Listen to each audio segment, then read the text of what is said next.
right, welcome to this week's Peoplekind Politics podcast episode, number 5. I'm Matthew. I'm Taylor. And this week, we will be discussing Jagmeet Singh, the leader of the NDP party since 2017. That's right. It's gonna be a big one, folks. Well, probably not that big, but, it'll be an episode. We'll get into it. So we're going to start off with the biography, of course. That's what we always do. And then we're going to move on to the big stories, then the gaff corner, and then some miscellaneous stuff, the cool person shit. And last episode when we talked about him, I mispronounced his name. Taylor did as well. So, apologies to the Singh family for that one. Yep. I don't know. I'll be surprised if I'm impressed with you so far, Matthew, I must say. So we're starting off pretty strong here. We'll see if we can keep that going. Absolutely. Yeah.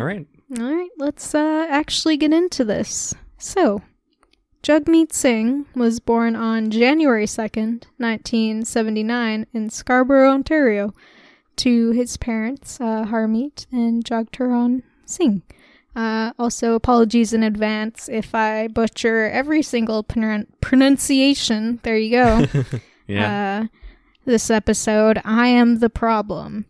So, just getting that out of the way to start. He has 2 siblings, Guratan, who is 5 years younger, and Manjot, who's 2 years younger, and that was his brother and sister, respectively. And so pretty nice family, 2 parents, as you do, mom and dad, and 3 kids. Look at that. The only proper way to have a family, is that right, Taylor? No, I wasn't saying that. That was not the implication there. Sorry. Actually, and honestly, I won't really get into it here, but there were a lot of problems within their family, and Jagmeet has been pretty open about his experience, especially with his father and his alcoholism and just all of everything that he faced growing up. So, yeah, he has his own book that he wrote, autobiography called Love and Courage, right? We both read that. No, we didn't write it. Yeah, didn't write it. Jagmeet Singh didn't probably write it either, honestly. It was pretty good, though. You gotta say. It was like, didn't hate reading it. So, if you're interested in learning more, especially about his upbringing and what that was like for him, check it out. Yeah, Love and Courage. It's a lot better than Justin Trudeau's book, which was absolute rubbish. Terrible. Awful. I know. I'm kind of sad I didn't read that one. I read, the first page, and I was like, I can't do this. And so I didn't. Yeah, you didn't really miss out on anything. Yeah, but anyways, back to Jagmeet Singh. So, yeah, with his family, his mom moved to Canada looking for more opportunities for work and everything, before getting faced with the whole, hey, your degree doesn't count for anything here, get fucked. And his dad was a similar case. He was a physician, and he'd actually put out a classified, an ad in the classified section, describing himself as a young Punjabi physician looking for a spouse who, doesn't live in the area, wants to get out of here, Mm-hmm. So, eventually they crossed paths. His mom sponsored his dad to come over to Canada, and then they got married and had Jagmeet, and all was well. So all was well. Yeah, I mean, they had both moved with the goal of, reaching higher heights, having more opportunities. Again, Jagmeet here is a physician, but he faced similar barriers as Harmeet, where, you arrive, actually you don't qualify, you have to go through all of these hoops, you have to do your residency again, all of that stuff. So early on, there was quite a bit of tension, and while they had Jagmeet pretty much right after they'd gotten together, they actually had to send Jagmeet to live with his grandpa for a bit in Punjab, because his dad moved to, I don't know if it was New Jersey or somewhere else, but he had to focus on his certification. So it was and Jagmeet was a year old at this time, so that was pretty sad for his mom, especially because, she had her job as a teller, I believe, or at one of the banks. But aside from that, she had quite a bit of time, and she was missing her kid a lot, as any mom would. So Yeah, Jagmeet Jagmeet was quite young when he went back. Yeah, he very was still young, only so. 2. It was about a year that they were separated, I believe. And when he did move back, they moved to St. John's, and that's when they had his sister and then his brother 3 years after that. Yeah, so that's kind of laying the basis for the very early years of Jagmeet's life. Now they're in St. John's. His dad has a job. They're doing all that stuff. More kids. It's all going pretty well. Jagmeet is, going to school, making friends as Jimmy. When all of their kids were born, actually, they gave each of them an English name as well, just so that the option in Jagmeet's was Jimmy. So that's kind of what he went by for the first 8 years of his life when around other people, but at the time that he was 8, he kind of said to his parents, hey, I'm not into this anymore. I feel like Jagmeet. I want to be called Jagmeet, which was pretty surprising for them.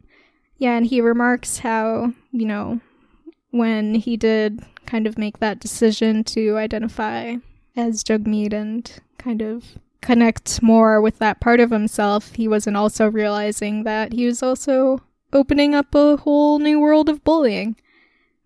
So he went through a lot of that growing up. At first, I think, there were times when you become that kid, you're putting your head down, your hands in your pockets, but Jagmeet never really went for that because he found that it just made him an easier target. So for the kids who would kind of pick on him, he would fight them, usually, or at least threaten to fight them, because that's not what they're expecting, right? So he's always been a guy who is pretty sure of who he is, I think, and not really willing. He throws down. Yeah, he throws down, man. He gets into street fights. Yeah, no, half of the stories from school are just him getting into fights, which, I mean... Literally. And I mean, honestly... He didn't instigate them, but yeah, that's the thing. It's kind of cool, honestly. Yeah. Yeah, and he never instigated them. It was always in response to how people are treating him, which is shittily, because kids are awful, and anybody who is different, they will pick on for whatever it may be. So, yeah, he dealt with a lot of that grown up. Yeah. If you're short, God help you. If you're fat, God help you. If you have acne, again, God help you. Yeah. And if your eyes are too far apart, God help you. Literally anything, the kids will find it. Yeah. And in the case of, being a young brown kid, that's a very obvious and exploitable thing that kids will latch onto, and so they did. So yeah, so he also wore like a kind of a headgear. I don't know if I should call it that. Headgear. Religious garb. What's the name of it again? Garb. It's a patka. Right. But yeah, so much of his childhood, getting into fights, fighting off these bullies, again, having the patka and later a turban. Later in his life, that kind of harassment, teasing, bullying doesn't really go away. It's something very visible. It's something people see right away. So that was much of his early life. The one thing I would also like to comment on from it is that when he was 20, he moved with his 15-year-old brother into a condo in London. And this is when he was doing his bachelor, I believe. But he was just parenting his brother as a 20-year-old. That's a pretty big move. Yeah, so, they moved from St. John's to Ontario. I don't quite remember where. I believe it was which one Windsor. starts with the W? Yeah, Windsor. Yeah, he moved to Windsor with his family. And his dad ends up becoming quite an alcoholic. So much so that, they threatened to pull his license to suspend it. And his dad, he goes to treatment. He tries to get better. And then he decides to buy this big country house 30 minutes away from Windsor. It's this big empty country house that they end up building. And while this is happening, he starts drinking more and more, and he's envisioning it as a new start. And the rest of the kids are like, I don't know if I want to live in the middle of nowhere. They're teenagers at this point. They're growing a bit older. And then, they get there and literally kind of everything starts to fall apart. His father drinks so much. And that's why, his dad gets violent. he's threatening. He calls the police on his own son, the younger son. What's his name again? Guriton. Yeah, he calls the police on him after like the son tries to defend himself from the father, and that's kind of one of the last straws. When you read the book, like go through the story, like there's so many times where like, oh, like it can't get any worse than this, and his father just falls back into the bottle or does something worse. So that's why Jagmeet had to I knew I did. That's why Jagmeet had to take. Yeah. I know. That's why Jagmeet had to take his brother to him to live with him in London because he wasn't safe at home. Yeah, and it was the point where his dad called the police on Guriton that it was like, okay, this is kind of the final straw. And, throughout these years, it was his mom dealing with a lot of the brunt of his dad's alcoholism. And it's a really sad story, honestly. Just seeing the family deteriorate, especially his mom and his dad, and like his dad potentially losing his practice. And actually, it was his mom who made the call initially to the people to kind of inform them that, hey, this is a person dealing with alcoholism. So it's just, because it was years and years and years at that point. And there had been times when he'd have like a year or two of sobriety, and then he would fall back into it. Yeah, because he did achieve his own residency. He started his own, clinic. He was a psychiatrist, so, he was one of the only Sikh psychiatrists in Windsor. So, he was a pretty big name in the community, and then it all just started to fall apart for him. And to the point where, I don't know, maybe I'm spoiling it, but like he does eventually lose his license because he just... Spoilers? Jeez. Yeah, okay, I'll let you... I would say those are all kind of the major events throughout his childhood. Goes through a lot of shit, but he still comes out on the other side. Again, I think the reason we started talking about this is because he parented his 15-year-old brother for a couple of years. So that was a big thing, and also their dog, which is very nice. He was always very motivated and very interested in school and biology, and at first he was thinking maybe doctor, but he ended up leaning into law. And he got his law degree from York, I believe, in 2005, and he was called to bar in 2006. And he practiced as a criminal defense lawyer in the GTA. He didn't have his own practice right away, but when he did, it was called Singh Law, and he actually established it with his brother, Guriton, which is pretty cool. Yeah, and Guriton really got into social activism while he was away at school, so... The two made a pretty good duo on those issues. They did, yeah. Yeah, and his brother, well, we don't talk too much about him here, of course, but he is involved in politics as well. So before Jagmeet is actually referred to his brother as like his secret weapon. Your secret weapon? Yes. It's called the power of the special. That sounds dumb. They get along really well together. And that's pretty cool. While he had his own practice, he offered free legal rights seminars across Ontario, and he provided some pro bono stuff. So... Yeah, unlike Aaron O'Toole, who went right into corporate... lawyering. Yeah, that's where the money is. Yeah, so, Jagmeet, he's pretty successful. He's enjoying his lawyering. But, he's feeling like there's more out there. And he ends up running in 2011 for the Ontario Provincial election as the NDP candidate in the... Well, let me just interrupt you there. He was actually quite reticent to join politics. It was his brother and his brother's friend that really roped him into it. They're like, you should run for the NDP and in provincial politics, and Jagmeet's like, no, politics, I don't like politics. And he was like, for a while, very much in favor with the Liberals, but then the Liberals invited an Indian politician that was who was a key player in the 1984 massacre of Sikhs, which if you read the story on that, it's quite horrific. So yeah, they invite this Indian politician that was a key player in this massacre, genocide, really. And Jagmeet's like, wow, the liberals suck, He took the red pill. He realized, what we all know. He took the orange pill. The orange pill. Yes, he did. So after kind of receiving that push and also realizing that the libs ain't it, in 2011 he decided to run in the riding of Bromley Gore Malton, which interestingly actually it's only ever been held by Sikh people, which is kind of cool. But so he won that actually in 2011. He defeated the Liberal incumbent Kuldeep Kular by 2,000 votes, a little over 2,000 votes. So 2011 he made it. He's an MPP. Good stuff for the NDP in Ontario. again. NDP, MPP, baby. Oh yeah, this is it. It's happening. So that was good stuff. Throughout those years, he was doing stuff. Not too much, honestly. I mean, am I wrong? Name one thing he did from 2011 to 2016. I have 3 things I'm going to talk about in our big story section. Oh, right. Yeah. No, that stuff is important, but not in the bio. Yeah.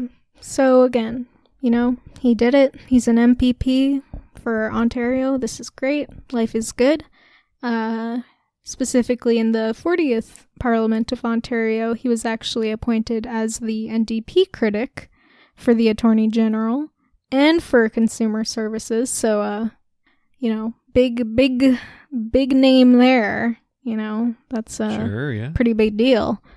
And he also served as his party's deputy House leader. So he had leadership experience, and just throughout his life in general, he's a very passionate dude.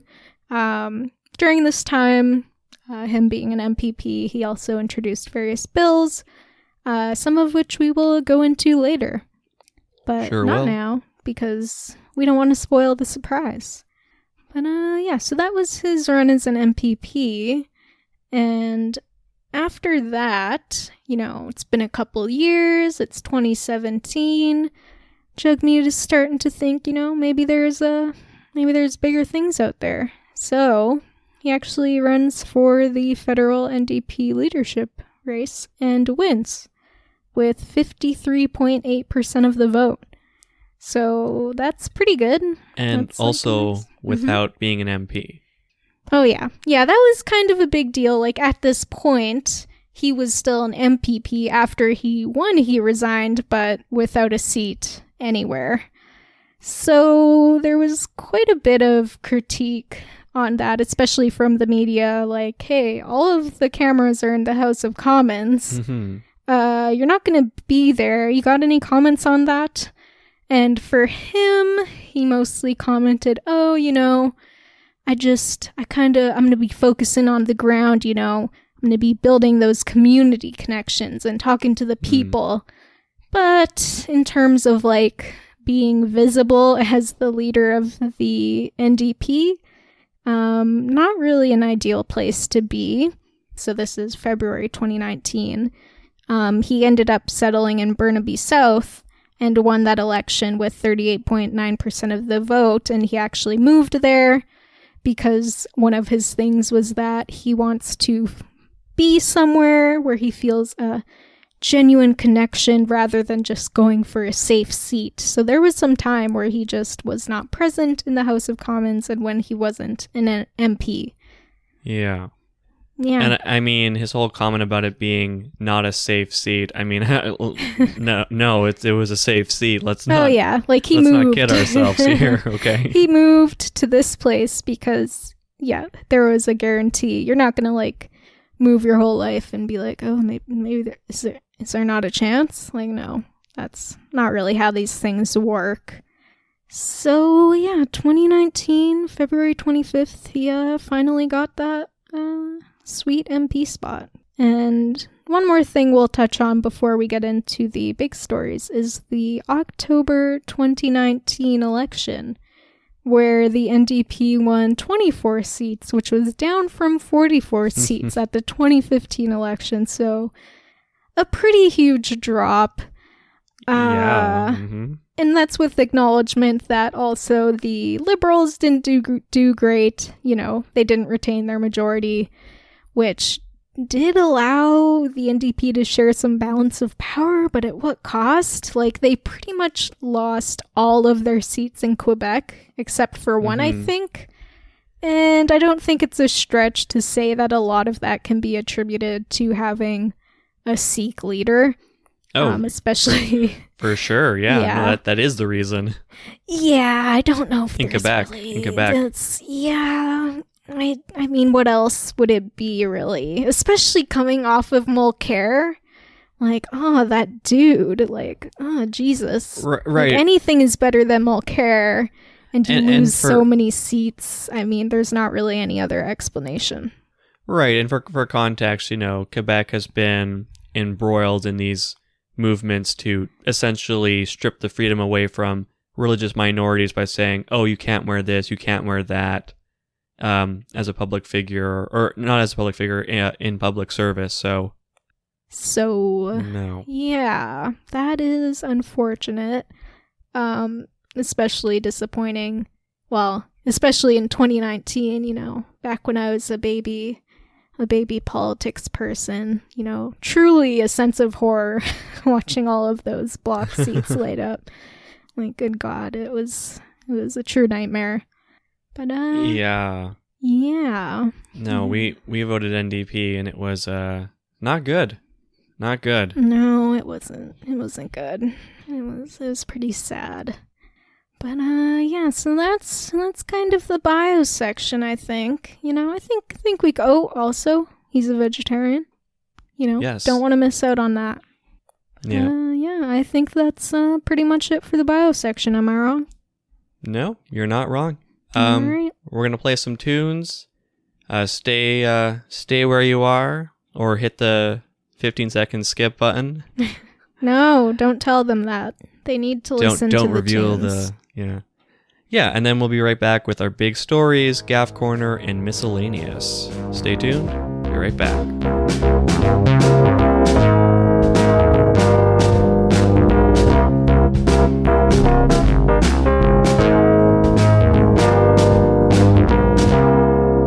Alright, so now we're going to the big stories. The first one is going to be a couple mini stories from Jagmeet Singh's time as an MPP in the Ontario government.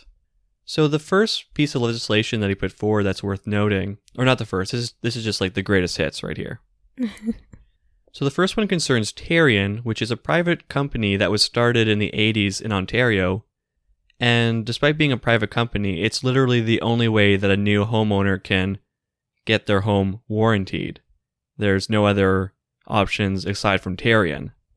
So they have this monopoly, an artificial monopoly through the provincial government. And there's been some bad stuff going on in Terrion because since they are a private company, they don't have the ombudsperson doesn't have jurisdiction over the company and what it does. So essentially, Jagmeet Singh, he decides that there should be more oversight for the Terrion company, because what Terrion was revealed to be done through investigation by the Toronto Star is that they were hiding the records of certain builders that they recommended to people, or at least had them on their list. So if you want to look up, you know, this house that had been built, you know, who built it, you would get the record through Terrion, but it wouldn't be a complete record. Terrion would have a secret file of mistakes that these builders had made that they would not make public. Yeah. Seems bad. Yeah. No, it's really bad. And again, this is the only way that new home buyers in Ontario can have their homes warrantied. So if, you know, and the argument from Terrion is like, well, the home buyers can go do their own research, but if they have the information at hand, then why not give it to the people? And the ombudsperson in Ontario has received, like, I think in 1 year, like 300 complaints concerning Terrion because they have really caused a stir. It's too much to get into. Terrion, bad. Terrion, working in the shadows. And Jagmeet Singh's like, no, we have to make sure that they are culpable for their actions. So hell yeah. Yeah. You go, Jagmeet. Tell them. Yeah, and doing the research on this, it looks like, his proposed legislation, I don't believe was passed. I'm gonna have a small, just a small thing I have. Whenever you're doing research on something, you'll find the couple articles that will cover the subject, and then there will be nothing. It's like, the final page, the final chapter of the novel is just like not there. No one wrote it, and you're like trying to find and like who covered this? Who covered this? No one covered this, and it's like, so I like looked it up, and I believe there are still issues with Tyrion to this day. So, damn. Yeah. I mean, I believe it. Pretty fucked up. Yeah. So, some good, I don't know if it actually ended up being legislated, but, good work, Jagmeet Singh on that, And I'm not just saying good stories for Jagmeet because, I like him because he's NDP or lefty or whatever. I just, I want to call the good and the bad, and it just so happens that Aaron O'Toole and Trudeau are all bad. So... Lib's gonna lib and con's gonna con. It's true. Right. So the second piece of legislation that I'll cover that he proposed was regarding the police practice of carding. And if you don't know what carding is, essentially is when a police officer stops you on the street, you're not under arrest, but he asks for identification. He asks you some questions. I'm saying he, I don't, because... I know. I remember 2021. I know. Any police person of any gender can be racist for no reason. Right. Yeah. And so with carding, what ends up happening is that usually minorities are targeted by the police, even though they're like, we don't do that. But no, they definitely do that. And Jagmeet Singh has gone through quite a few different episodes with the police just randomly stopping him either on the street or while he's driving. So the police, when they stop you, you don't actually have to answer their questions. Mm-hmm. And so Jagmeet tells this story where he was waiting for his friend and he sees two police officers show up and they, they're kind of looking at him and Jagmeet's like, oh my goodness, not again. They eventually come his way after he looks them in the eye and they ask for identification. They ask him what he's doing there and he says, I don't have to answer your questions if I'm not under arrest. And they kind of look at him and they're kind of like, no, we want to know stuff. And then, he kind of tells them off. He's like, yeah, I'm a lawyer. Like, I know what I'm talking about. So he walks away and he's kind of like, as he gets up to go, he's like, oh my goodness, are they going to like shoot me? Are they going to like arrest me, throw me to the ground? He's like writing himself to fall. They don't do that. But he gets into his car and drives off. 2 minutes later, the police are right there because, he's right. The police, if they ask you to stop while you're walking, you're not under arrest, you don't have to listen to them. The police won't tell you that. They're just going to intimidate you into giving up your identification and writing it down and all that stuff. So, however, that's different when you're in a car. When you're in a car, you do have to identify yourself and give your ID and whatnot. So that ends up happening. And then to Jagmeet's surprise, because, obviously he's being very like, why are you doing this? Like, I'm not doing anything, literally.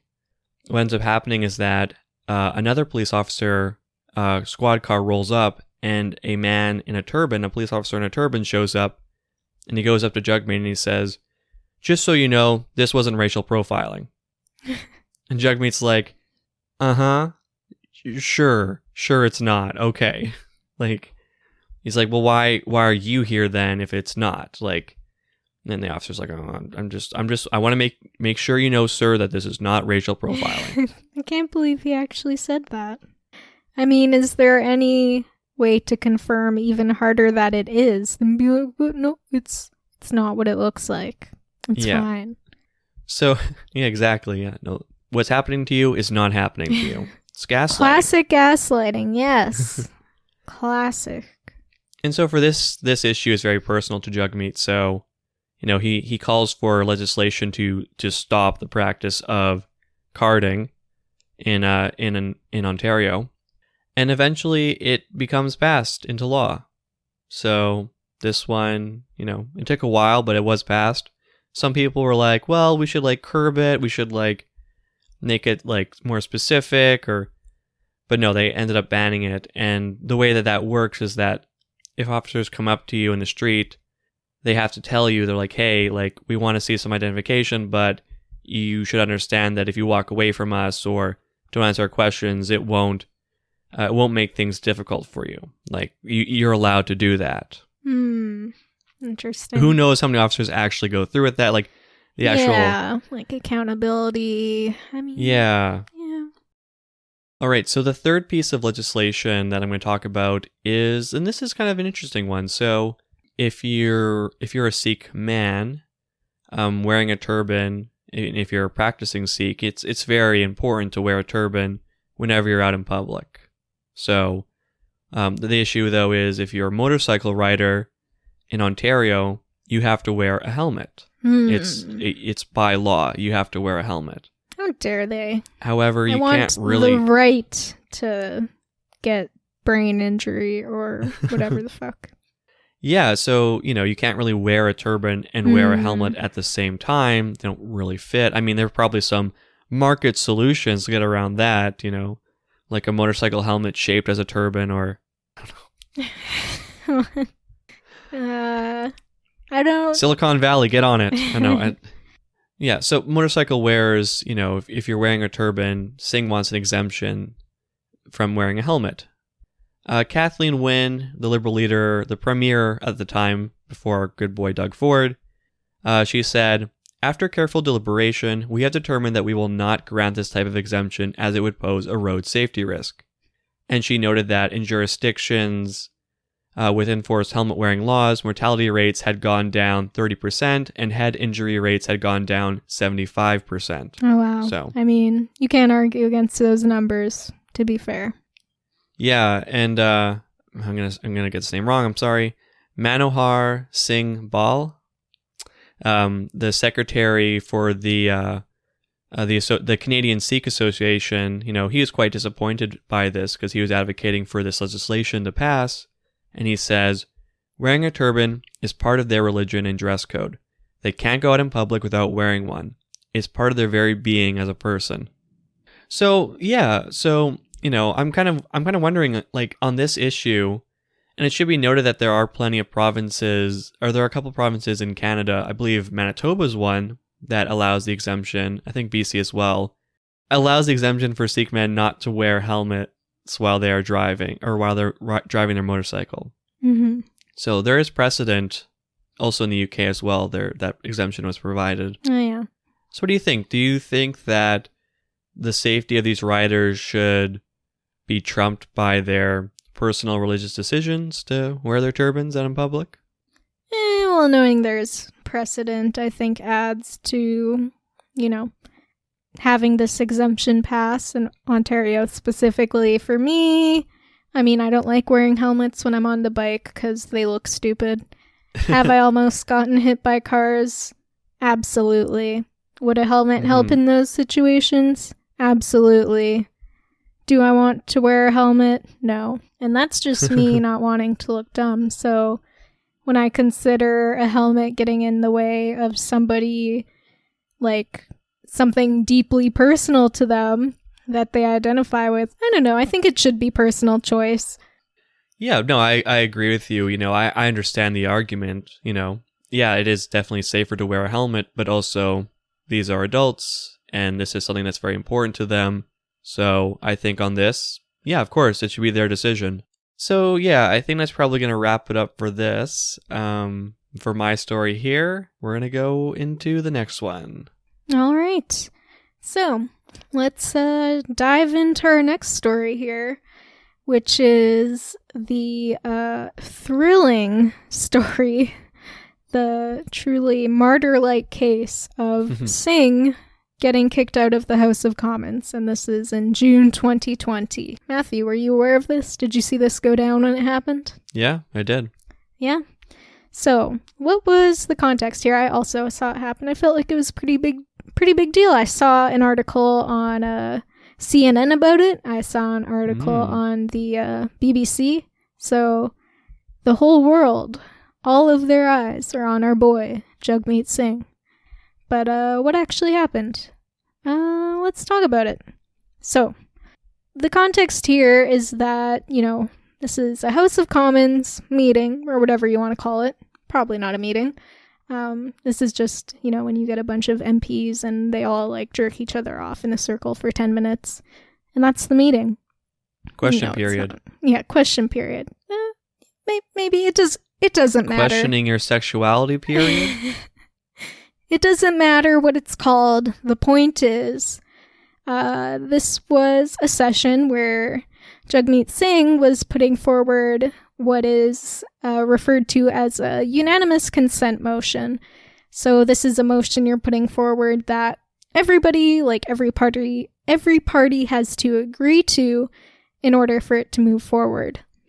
And the motion that he was proposing was basically a review of the RCMP and acknowledging that the RCMP as an organization has, especially at the time of this House of Commons session, again, like there were multiple deaths of Indigenous people. Well, that's kind of distancing language. There were multiple cases where the RCMP killed Indigenous people, like within a month or two of this. So this was pretty important to bring forward. So, right. Basically, the buzzword is he wanted to say that the RCMP was systemically racist. Yes. There was systemic racism in RCMP. Yes. And he would be correct, as you may know if you've listened to our previous episodes. But yeah, yes. So it was important for him to bring this to the House of Commons and kind of get the House to recognize this. So there was the act of recognizing the RCMP as being systemically racist specifically, and then within that there was also the proposal to review the $10 million per day budget, the RCMP Act, to increase outside investments and intervention. So yeah, one of the things that this motion was proposing is like, hey, maybe we should take a look at this. Maybe might be a good idea to take a look at that. And also the RCMP Act, it also proposed to increase non-police investments in nonviolent intervention, de-escalation, and mental health and addiction supports, which is good. I also support that. Ensure that the RCMP is truly accountable to the public, which is a big ask, but also I support it. Yeah. Release all incidents of RCMP use of force reports and the associated settlement costs. I think that's a really important one too. This is all good stuff, honestly. He's calling for transparency, which if you're a police force, we should know what's going on since ostensibly you're here for us. Yeah, right. Definitely. Which is not the case, but Yeah, spending $10 million a day. I feel like the least they can do is let us know where that money is going, what the fuck-ups look like when they happen. And the last big thing was that the motion was to immediately launch a full review of the use of force by the RCMP, including reviewing the tactics and training that is given to RCMP officers in dealing with the public. And again, this is following several cases where Indigenous peoples were murdered at the hands of the RCMP, specifically, again, June 2020. But, this is an ongoing thing. It's not gone away. That motion sounds pretty awesome to me. What do you think? Yeah, I have no issue with the motion. Yeah. I would have voted for it, folks. I know, same. I would have voted for it. And pretty much everyone did, except... Yeah. It was Stephen almost... Harper came back from the grave, the political grave, too. Yeah, he possessed this man, It's pretty much unanimous, but then there was some kerfuffle going on in the House, and it was revealed that, hey, it's not unanimous. So the House Speaker was like, sorry, we can't pass it. And in this kerfuffle, Jagmeet called Bloc MP Elaine Thurin, Elaine Thurin. I don't know how you say his last name. Yeah, I also watched them pronounce it and immediately forgot. But the point is, this guy, we're pretty sure he didn't vote for it. And Jagmeet was definitely sure he didn't vote for it, so he called him racist. He's Bloc. Oh, called him racist. Yeah, no, he's Bloc. Yeah. This is a Bloc MP again. Bloc Québécois. Elaine. Bloc Québécois. Elaine. He didn't vote for it, and Jagmeet called him racist. So, this kind of resulted in further kerfuffle. You know, you have, I don't think in this moment, Elaine, he didn't actually say anything, but he had fellow blockers stand up and kind of denounce Jagmeet and demand that he apologize and that it is disgusting that he would call somebody racist and that he just has to apologize. And in response, he initially didn't. Yeah, he initially didn't hear him because he had a white hood on, so he had to like take that off and be like, "What? What was that?"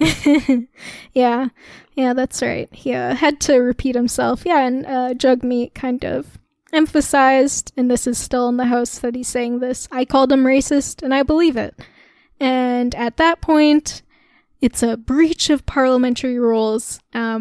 Specifically, the speaker, I believe, had asked him to apologize, and Jagmeet wouldn't do it.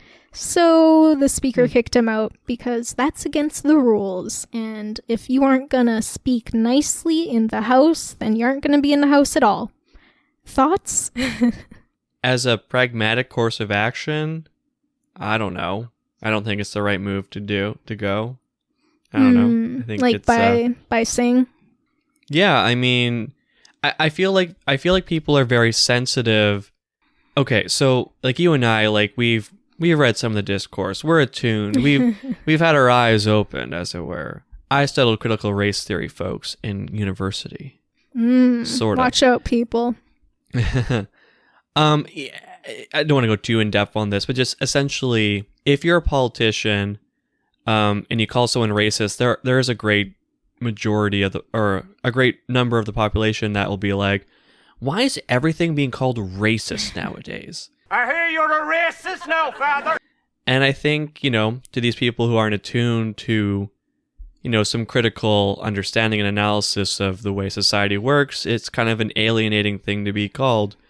I mean, I don't agree. I think Elaine Therrien is probably somewhat racist. He's Bloc Québécois. I mean, but I also just don't think it's a good strategy, to immediately assume, I don't know Elaine Therrien's voting background, but, he might have another reason for it that isn't racially motivated. I don't know that for sure. Yeah. And I mean the point that it's alienating. Yeah, good to mention that in general being called racist is infinitely worse than actually being racist, certainly to most of the public. Yeah. I'm not saying that's a good thing. I'm just saying that's how a lot of people react if you read the CBC comment section. Yeah, I mean, that's what you get for...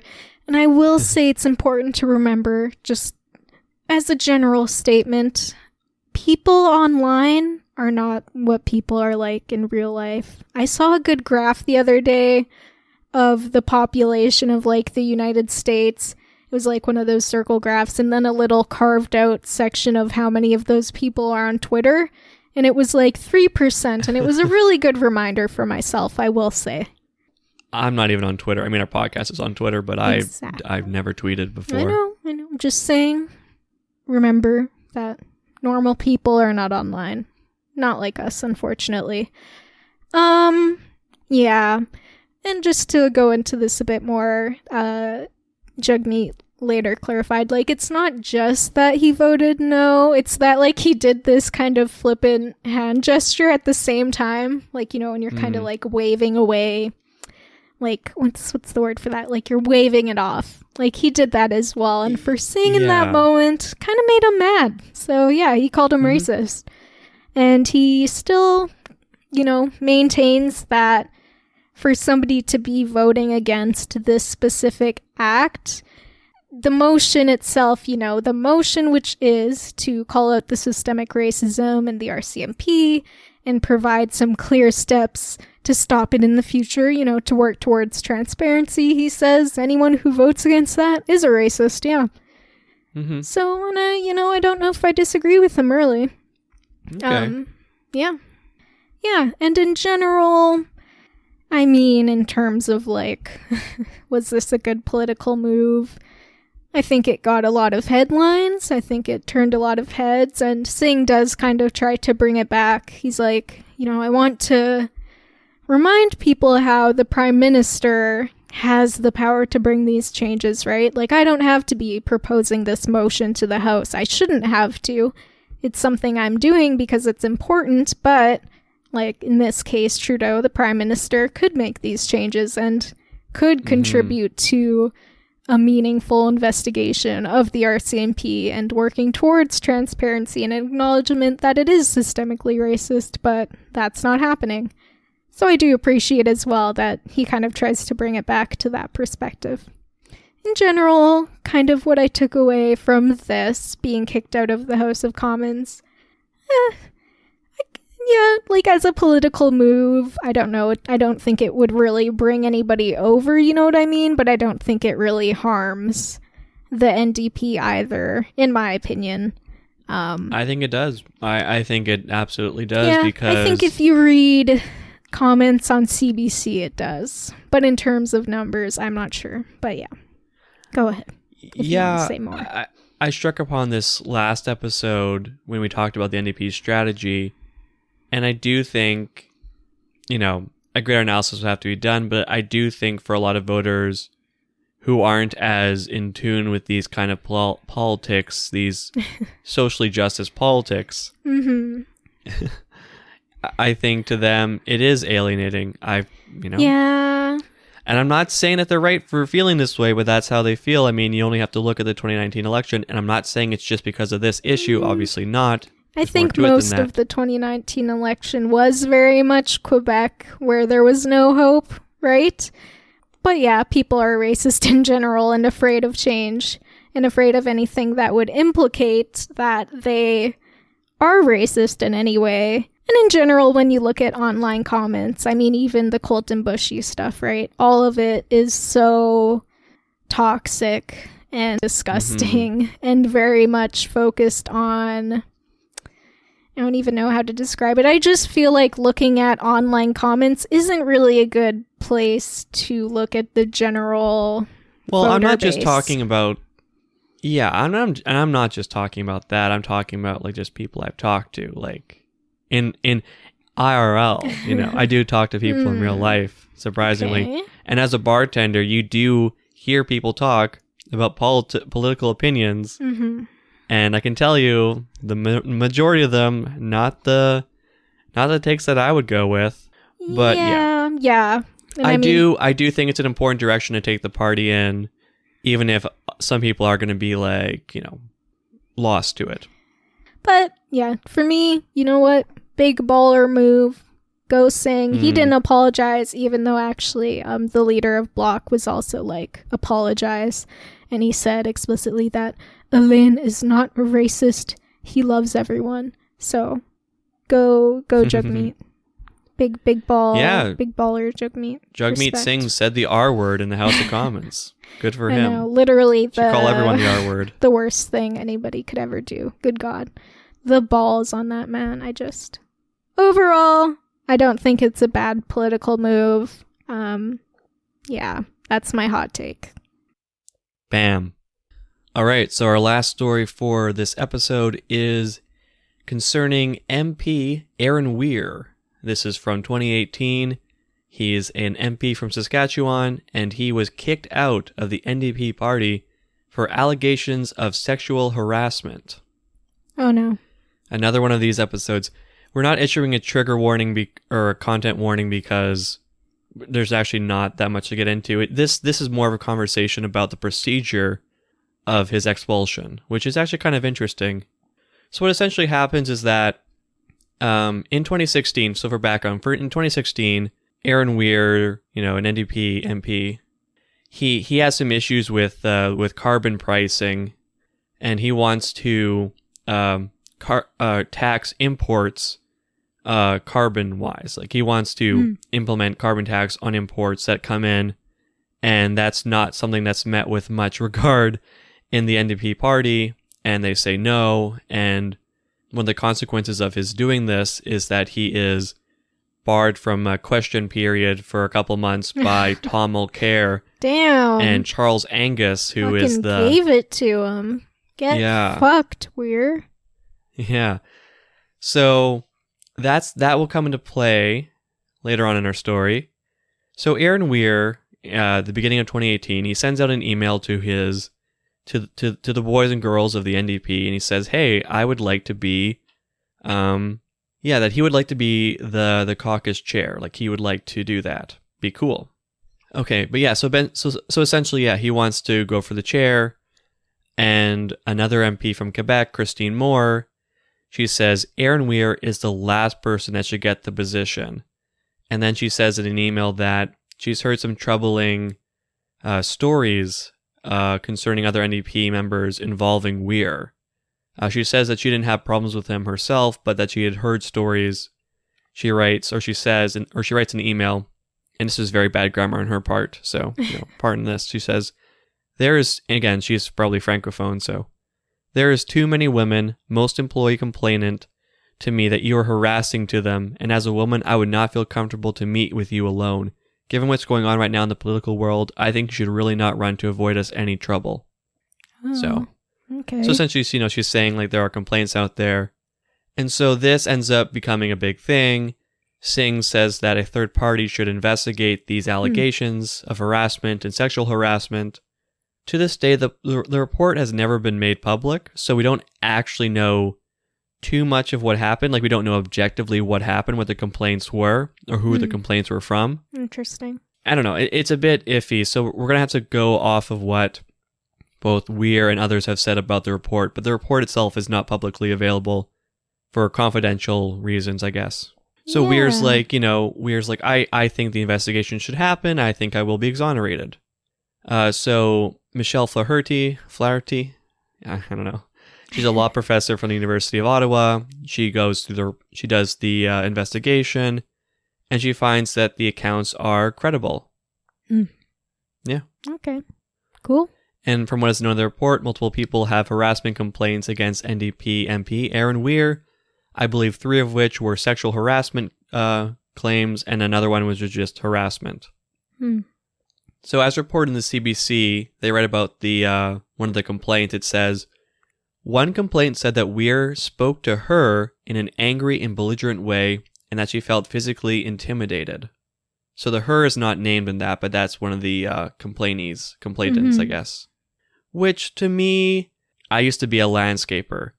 My coked up boss treated us like shit every day. What the fuck are you doing? What the fuck? Do you even know how to lift a fucking wheelbarrow, you fucking loser? It's just like the most insults per word, insults per sentence. Like, it was just like nonstop abuse. Now, I'm not saying that should be the case. That's obviously very bad. But these fucking MPs, man, they're like soccer players, you know? I'm sounding very conservative here. But I don't know. I just, these fucking white collar people, they're just so damn sensitive. Yeah, I don't know if that's the most appropriate thing to say in this Well, no, I'm context. just saying this because I come from a very, I've worked in horrible places, so I have no sympathy for these white collar people.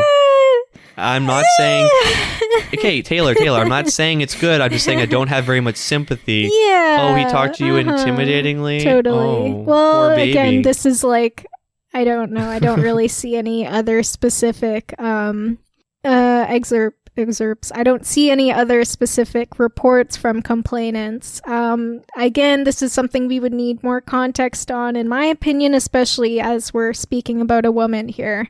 Is this a woman who's in a room alone with this man? And if you feel physically intimidated by a man that you're speaking to, that's scary. And I understand you were a landscaper.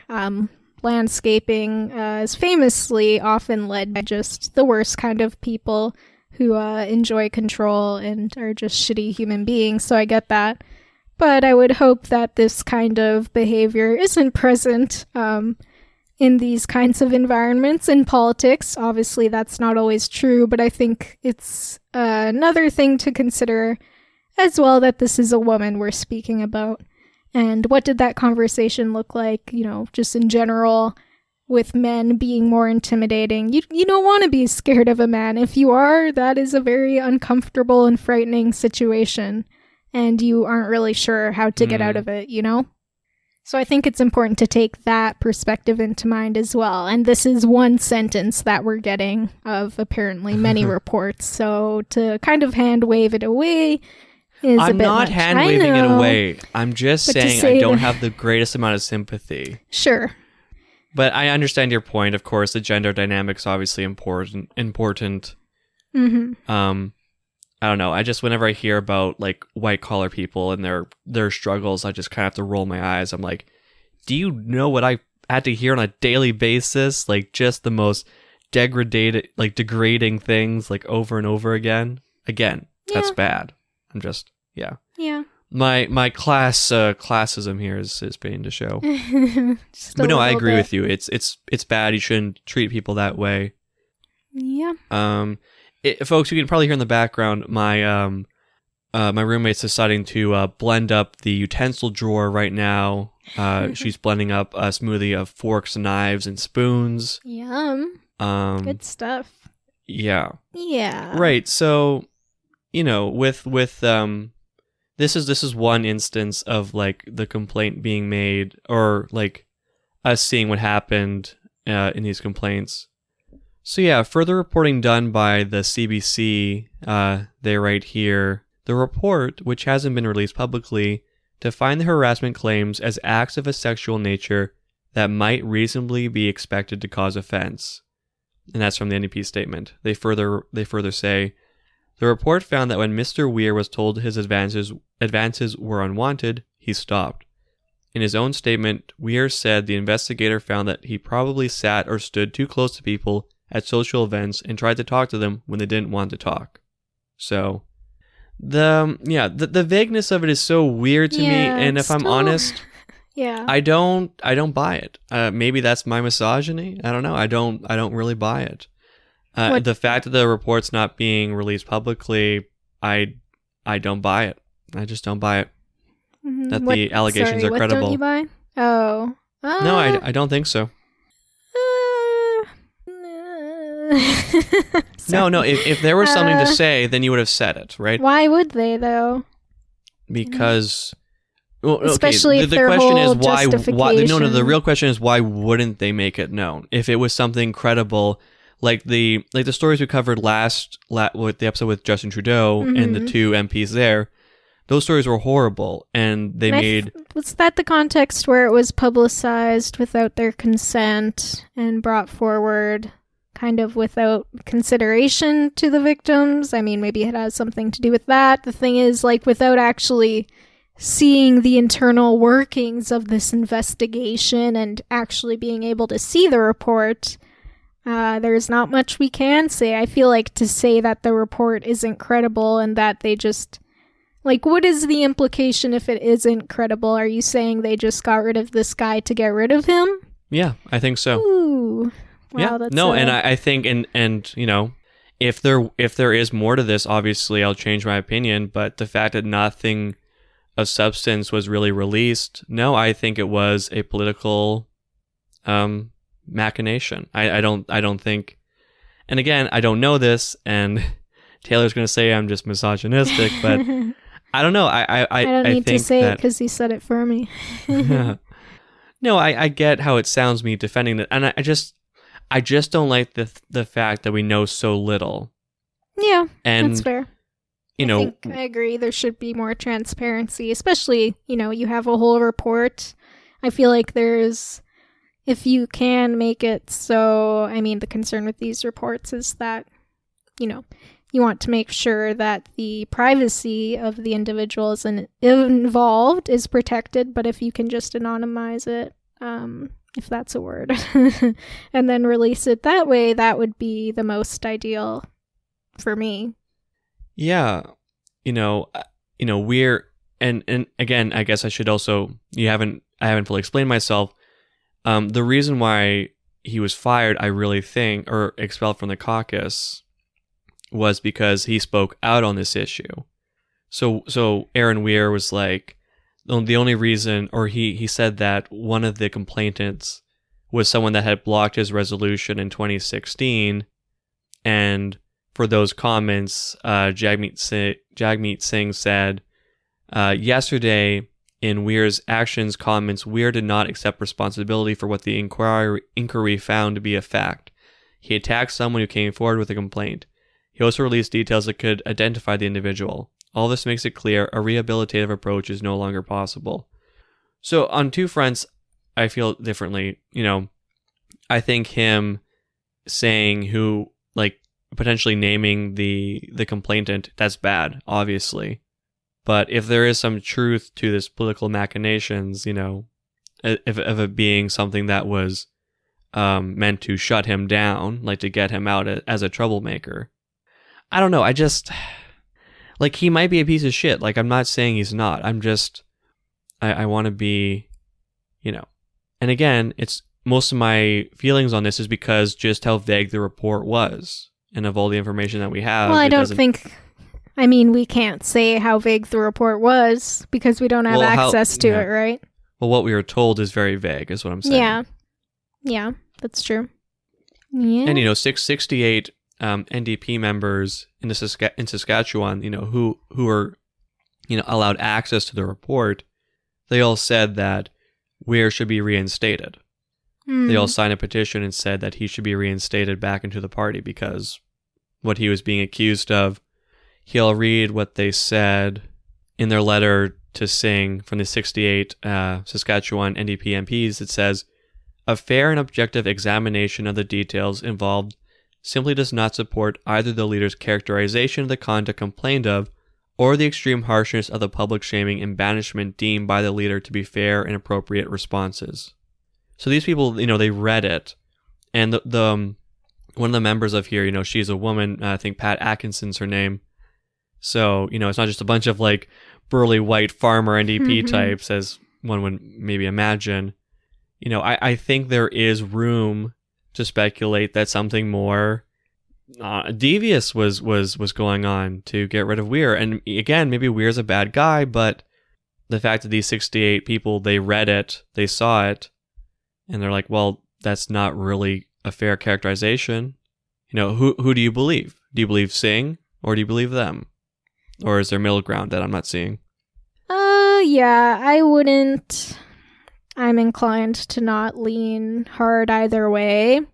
I'm curious to know why these kinds of reports aren't more transparent. With the one that we did in the Trudeau episode, while publicly there was more information available just because Trudeau kind of released it immediately, the content of the report itself was never revealed, and it kind of came to the same conclusion where we were able to verify that these claims or of whatever happened was true, and that's all we get as members of the public.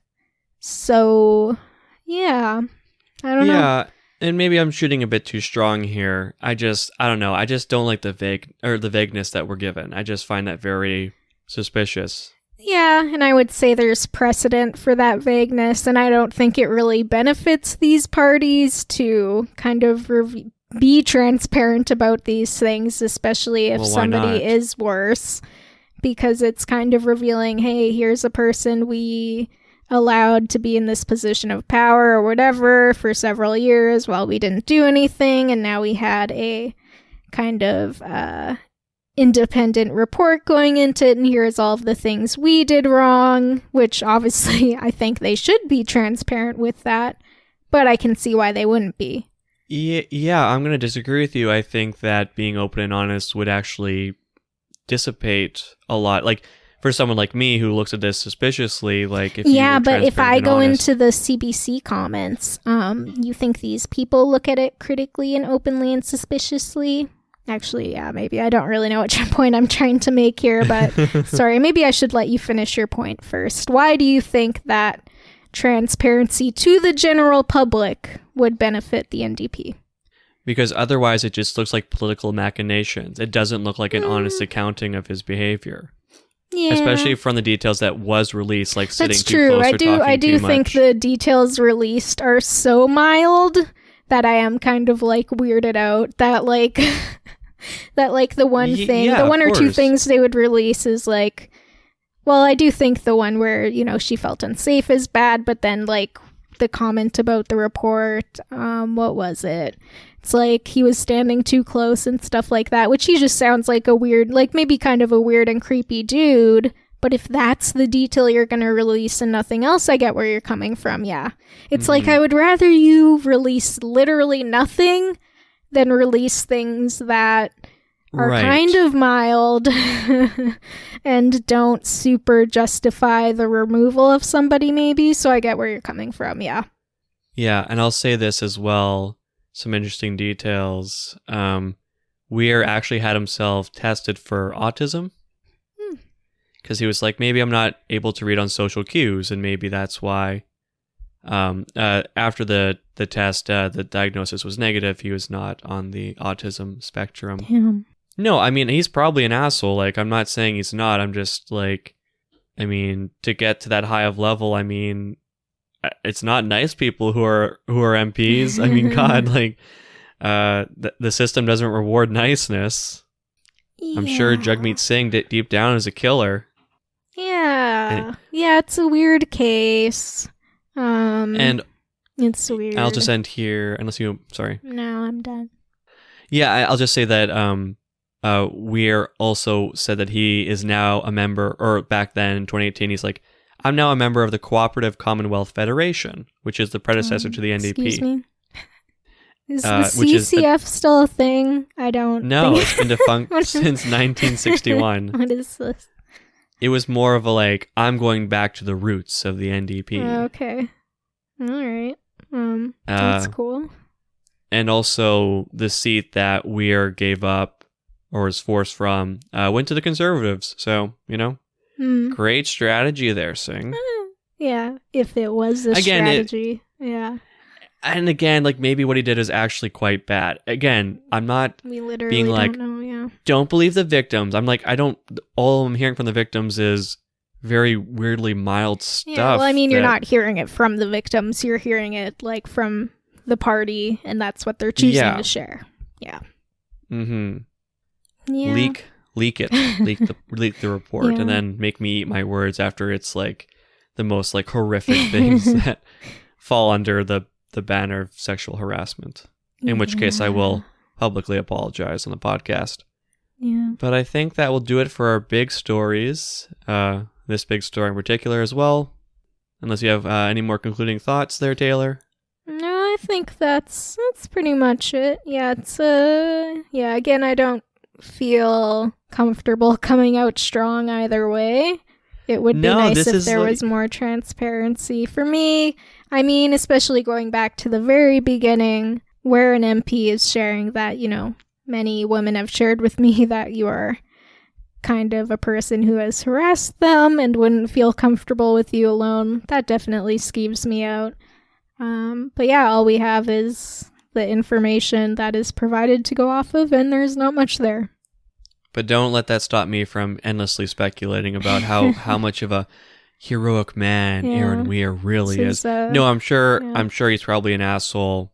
I don't doubt it. And probably a problematic asshole. Problematic fave. Fuck. But Singh bungled it. That's all I'm trying to say. Singh handled it like a fucking Trudeau. Yeah. Yeah. Okay. But yeah, that's the end of our big stories segment. On to the gaff corner. All right. So this is the gaff corner, like I just said. So the thing with Singh is that unlike Trudeau, he doesn't say incredibly dumb things. He just says things that are a bit more controversial, but in more like of a subtle kind of way. Like he's not talking about aliens and Sasquatch and stuff. He's more just kind of trying to navigate, you know, the politics that he inherited from his parents and his culture, and also what it's like to be in Canada. So, you know, these aren't like, wow, look at Singh messing up, but it's more just like how difficult it is to navigate the discourse, the political discourse, when you're the leader and you have this cultural heritage and also some just general inexperience as a politician, which, you know, in being the leader is hard. Yeah. Agree. kind of just got thrown into it. And again, like for the majority, there was like a good year and a half there where he didn't even have a seat as a member of parliament. So yeah, he was kind of out there dealing with it. And I think another big thing is that, you know, he didn't have as much guidance as somebody like Mulcair or Jack Layton would have. Like, I think the bigger names that kind of helped out with that leadership kind of stuff were out of the picture at this point. So he was kind of on his own. Obviously, he had support, but nobody super experienced dealing with that kind of role. No, it's a good point. It's generally a new NDP team, essentially. Yeah, So. Exactly. But Take us away to the first gaffe, though, Taylor. let's dive into these gaffes. And again, there's not too many, but this first one here. So this is shortly after, again, he won his election campaign, 53%, whatever it is. He's the leader. It's a big deal. He's doing it. He's doing all these interviews. And one thing that he said when he was speaking to, I think it was just an interview again, he said that in relation to Supreme Court judges, that he thinks a judge who speaks an Indigenous language but not French should be eligible for an appointment to the Supreme Court. When I read that, I was like, that's cool thing to say. I guess it's pretty progressive. But apparently for the NDP, that's not good. Well, that's like not actually that progressive. Yeah, If but I mean, you're on a its member of the face. French community, that's extremely Right. regressive, honestly. Yeah. But I get what you're saying. Like, including Indigenous language, like it's a tricky thing. Like, why shouldn't all political members be trilingual? Like, why are we? Well, and why not is because, we're a very, Western Eurocentric country. French and English are our languages. Colonialist settler, yes, right? colonial. Thank you. Settler colonial land that we live on. There you go. And that's where we are. So this was just like an offhanded kind of comment he made during an interview, and that very much contradicts long-standing NDP policy, but pretty much any policy of any political party, I'm pretty sure, because again, like looking to English and French as our official languages here in Canada, I understand that when we're talking about Supreme Court judges, they should probably speak both of those. And there were some comments by members of the NDP who were saying, like, the thing is, just looking at the justice system as a whole, it's important to be bilingual, but, oh my god, people, it's like bilingual, and to have a functional understanding of both of those, to ensure that Canadians can access justice in an official language. And again, that's not to comment on, again, the settler colonial state that we live in. Why are those the two languages? In general, just in the context of him being a new leader and making this comment, it's a bit of a gaffe. Doesn't really align with the party values, and he took it back pretty quickly, to be fair. It was just something he said without really thinking, and something that I think he imagined, like I said at the beginning, as progressive. You're trying to elevate Indigenous peoples to have more power over this system, which certainly they should. The system itself needs an entire overhaul, not just a judge with an Indigenous language, but we won't get into that. But then why not just say you don't have to speak English? Yeah, fair. And again, the main takeaway here, this is not a position of the NDP, period. And he walked it back pretty quick. While still saying they're committed to working with the Indigenous community and see how we can effectively integrate them and blah, blah, blah. But ultimately, if you're appointing a Supreme Court judge, they need to speak French and English. It's always been that way. So, yeah. Yeah. Yeah, no, I think, I think that's a good thing. Again, yeah, like it was more just that it was against the NDP's policy. Yeah. And a lot of politicians, many a politician has died a bilingual death by saying something. Yeah. Although, Singh's, at least he was coming from a good place, I think, a good intention. Yeah, he was, for sure. It was but just, if you're French, no. Like, man, dude, Quebec already doesn't like you. Why are you saying this? True. Yeah, not wrong. So a pretty big gaffe, honestly, despite my sympathies. Yeah, and he did walk it back, but yeah, just a silly mistake, a rookie mistake, you might say, from Singh, freshly voted in as leader at this time. All right, this next gaffe is concerning an interview Singh had with Evan Solomon. So this is actually a fairly recent one. Evan Solomon was asking. Actually, we'll play the clip. Let me just quickly talk about China, which is another big issue. This past week, the Chinese ambassador to Canada put out an editorial that accused Canada of having a double standard. They've detained 2 Canadians after Canada detained one of the business executives from Huawei, as you know, in Vancouver. But the ambassador from China accused Canada of, quote, white supremacy. If you were the prime minister, what would you say to the Chinese right now? Sorry, who accused who of white supremacy? The ambassador from China to Canada wrote an editorial, and he said there's a double standard between Canada's enforcement of the rule of law, and there's 2 Canadians, as you well know, detained. And he called Canada using white supremacy to enforce the rule of law. You're the prime minister. You got to respond to that. What's the response?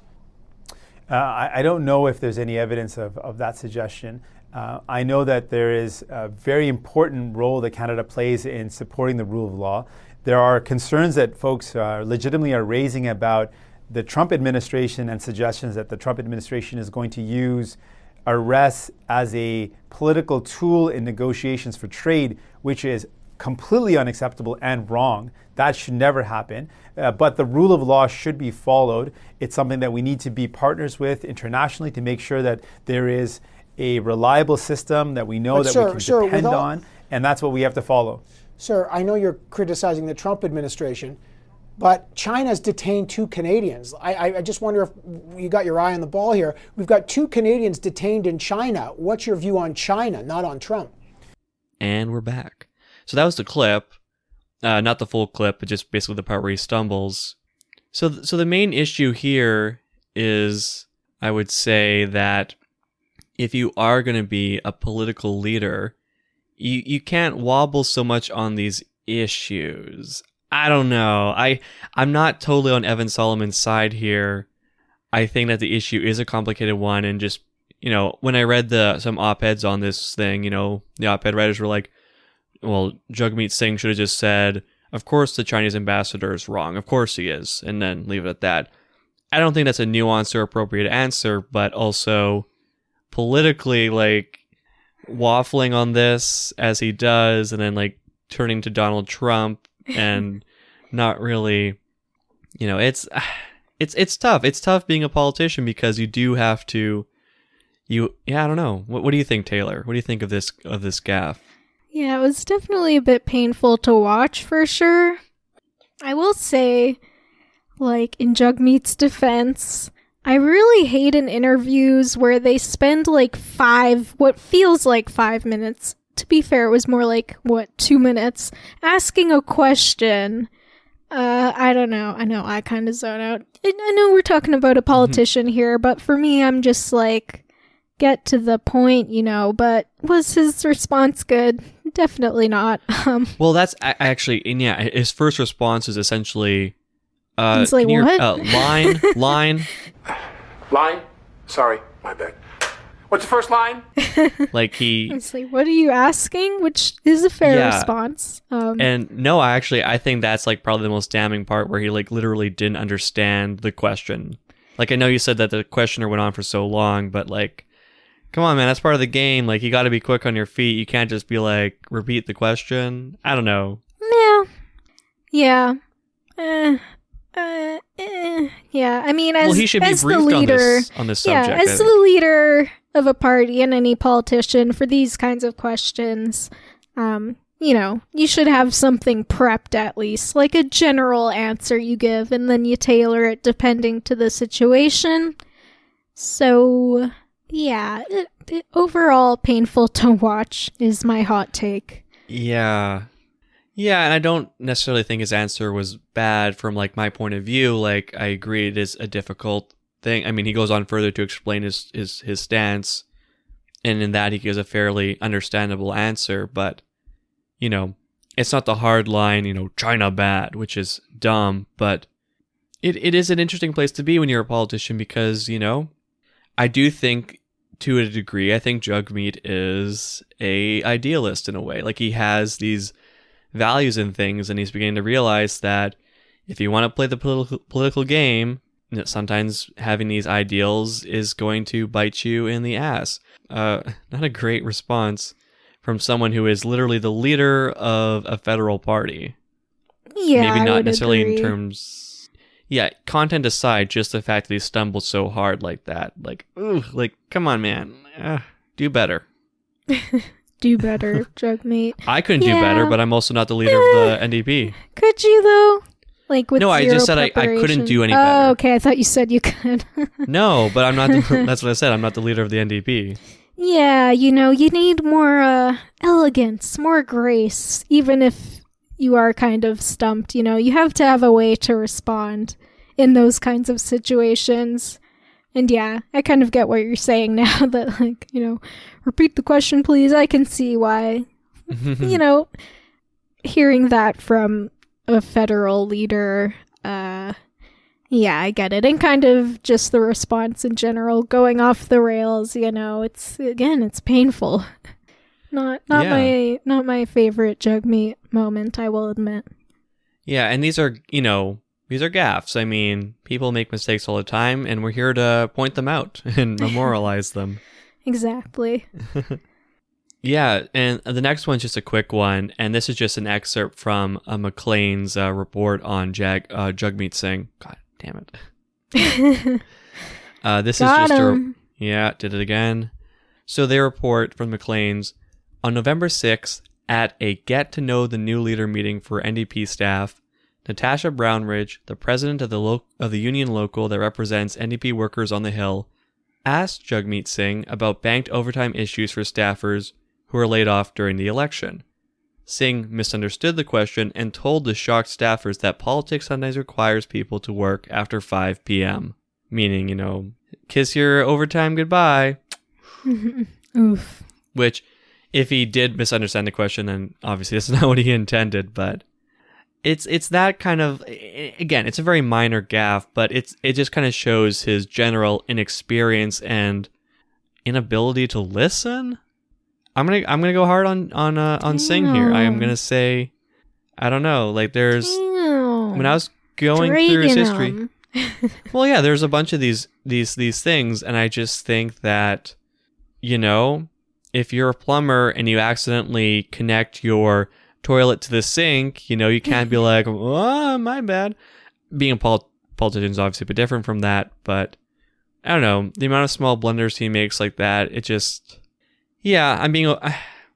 See, this is the thing. If this was Trudeau, I would be like totally bagging on him. Our sweet boy. I just like Leave him Jagmeet Singh. That's the alone. problem. I actually genuinely, I don't like Aaron O'Toole. I don't like Justin Trudeau, the two people we did episodes on previously. I don't personally find them likable. Jagmeet Singh, like after reading his book, like I don't know. I have politics aside, just as a person, like he seems like he's done a lot of good in people's lives, and I'm like, but no, we're here to ask the hard questions. We're here to grill people. Yeah. Well, not that's grill. us. We're Well, just talking to each other. But we're not interacting. They will never hear this, but yeah. We're bringing the grilling energy, I suppose you might say. yeah. Yeah. Yeah, So? I mean, yeah, it's a small little thing that he did there with for McLean's reporting, but do better, Singh. Do better. Do better. Damn. Yeah, I think that will end it for the gaff corner. There were other gaffes we could have included, but there's nothing like, man, like Trudeau really, like, really. I missed it. He set my That was standards such a too fun high. Episode, yeah. He set my standards too high for gaffes. He was just unending back, supply Trudeau. of gaffes. We couldn't include them all. There was too many. We're doing another episode on Justin Trudeau down the we line, are. so we'll cover more of those. Bring our sweet gaff boy back. Bring him back. But yeah. We miss him. Then after that, video surfaced of Justin Trudeau at one of the sandbagging sites to deal with all the rising water levels we've seen in parts of our country. One volunteer was not happy with the extended photo op that Justin Trudeau was taking, thought it made him a rather disingenuous volunteer. I volunteered, but I was in a truck for an hour waiting while you were here with a photo op. I have the most frustrations with insincere security thing as I've well. ever seen. I'm sorry, sir. That's unfriendly and unneighborly today. That ends this segment. We're going to go to Cool Person Shit, our miscellaneous section, right now. All right, so our last story is Jagmeet Singh is a meme lord.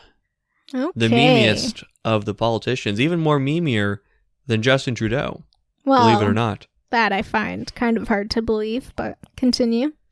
Yeah.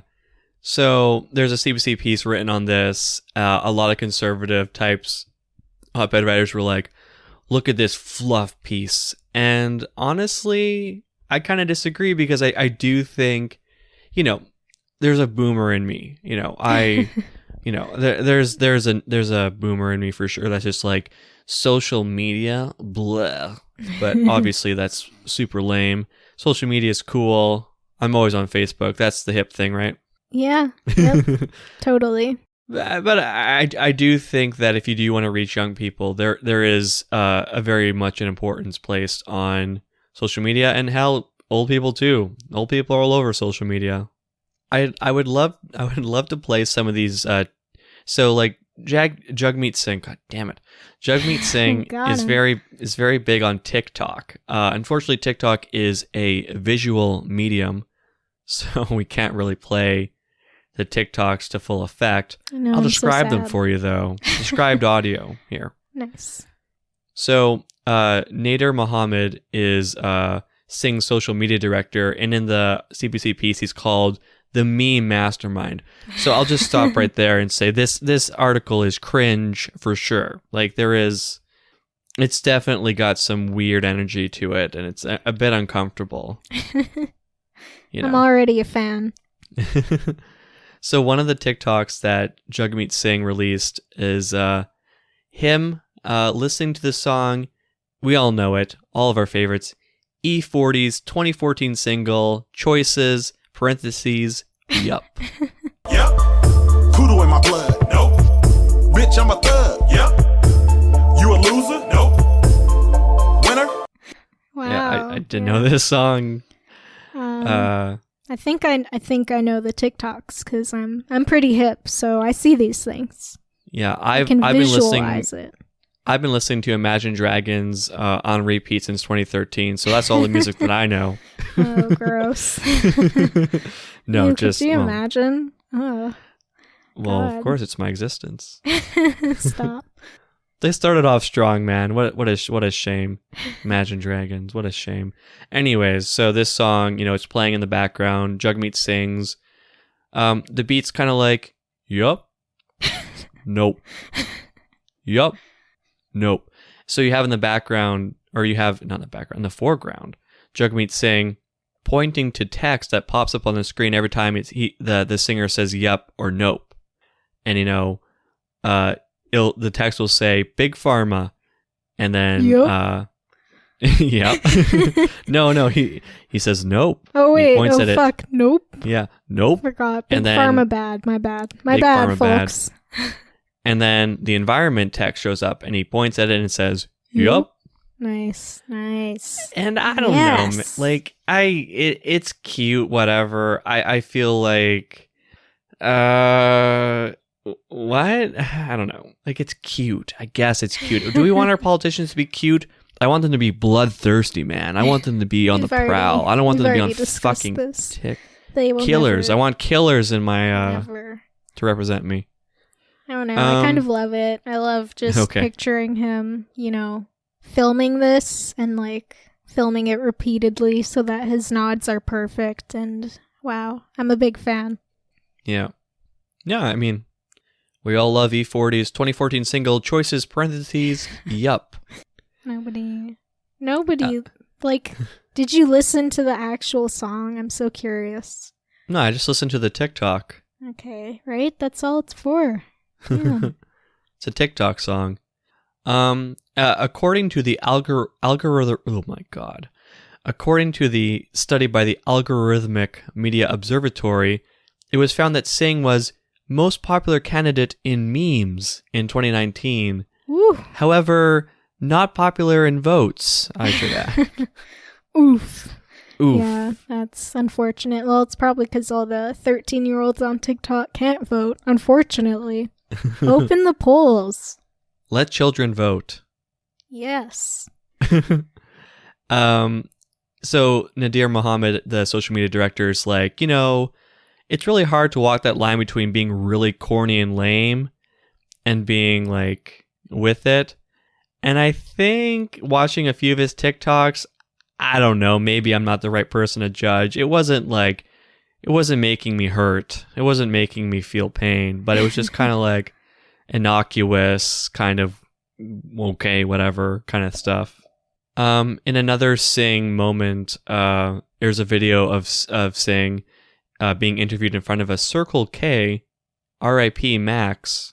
Yeah, Circle K. What a stupid name. Anyways, I miss you, Max. It's the Gone same. but not forgotten. It's the same. It is literally the same thing. Whatever.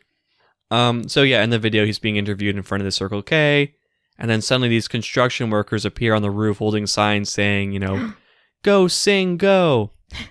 Aw, cute. Yeah, it's very sweet. And then he like points to them, and like the crowd goes wild. And then crowd? Is there a crowd? Oh yeah, so there's like a big crowd there around, like a bunch of Singh supporters. Nice. And then the video is posted on I guess Twitter, I think. Yeah, Twitter, TikTok, whatever. And the caption is, "We've got friends in high places," because the construction workers were on the roof, they're in high places. Mm-hmm. Mm-hmm. So I get it. That's funny.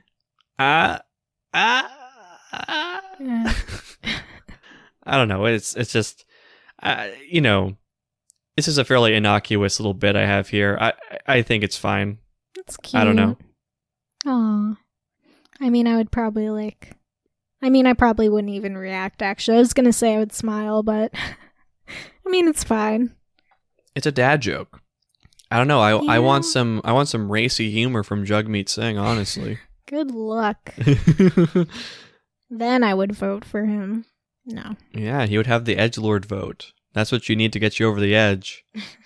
Once 8chan is involved, oh boy. No, we're not. Get me out of here. Okay, so I think that wraps up our episode. Covered all the important stuff, including being a meme lord. The most important. So now that we're debriefing, Taylor, do you have any final thoughts on our boy Jagmeet Singh? Jagmeet, he's a likable dude still, especially after reading his book. I'm like, damn, it's a cool person. Good politician? That's another conversation. Not the worst, I guess, but yeah. Yeah. And we're gonna have to see. I mean, the NDP's never gonna be in power, but should it ever happen, attitude. there would be more to talk about, of course. But yeah, alas, there are some good things he put forward. I would say of all the politicians we talked of, he probably aligns most with my values. I do think though that he is kind of a Trudeau-like or a Trudeau wannabe. Yeah, I mean, he's the leader of a neoliberal capitalist party, so how different can he really be? Yeah, and he's not nearly as radical as he should be. Yeah. As he could be on certain issues. Certainly on some issues he is, and again, the whole wokeism versus classism Boo boo No, boo. that's, No. it doesn't have to be a versus, man. I know it Stop, doesn't Stop have to trying be. to make it a thing. Stop this. I'm just responding to the thing that already exists. Yeah, your CBC comments, I'm telling you. Yeah. So I guess the question really is, Taylor, how many Maple Leafs out of 10 would you give Jagmeet Singh? 10 being amazing and 1 being very bad. I gets 5. 5 Maple Leafs out of 10. That's right. Okay. Highest rating yet. I think so. Yeah, I should write these down. Come on, man. I would give him a 6 out of 10. Nice. Damn. I just, after reading his biography, just like, and again, No. you know, who knows how I like read that. hagiographic it is. Like, everyone, of course, wants to present themselves quite well, and it's, you know, I'm sure part of his campaign was that book. Like, but if it's to believe, Love and courage. Hell yeah. yeah, and there are a lot of empty platitudes and stuff in there, of course, and I think that he focuses a lot on the individual rather than, you know, like, why yeah. was his father an alcoholic? It wasn't personal failure necessarily. It probably had a lot more to do with the system he existed within, you know. Yeah. So I don't- think, Yeah. that's a lot to get into. We won't do that now because we're ending this episode. So I would say that on a personal level, I like him the most. However, I am not without complaint. Yeah, I would agree. Yeah, you summed it up pretty well, my friend. Thank you. Yeah, so, you know, next episode will be Peoplekind News episode. We'll cover the topics of the week. You can find us on Twitter at PeopKindPolitic. You can find us on Instagram at PeopleKindPolitics.